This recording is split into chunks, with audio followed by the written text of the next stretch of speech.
ये वीडियो चला अपना तिपराहा का इतिहास के बारे। यहां में विजय कुमार रांखोल है। विजय रांखोल के आंख में आंसू था जब ये वीडियो चल रहा था। विजय रांखोल का आंख में आंसू देख के मेरे आंख में भी आंसू आ गया। You know, Vijay Babu, I love you.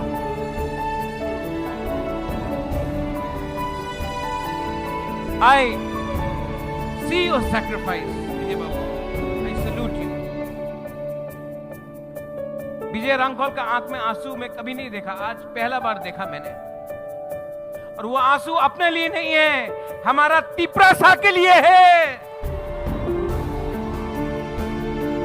यहां अस्तबल में प्रोग्राम करने के लिए कितना मुश्किल हुआ है।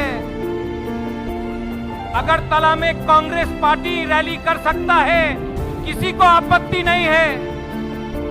अगरतला में सीपीएम पार्टी यहां में प्रोग्राम कर सकता है, किसी को आपत्ति नहीं है। लेकिन बुकुमवारा पार्टी अगरतला में प्रोग्राम करेगा तो कैंसिल होता है, रोका जाता है।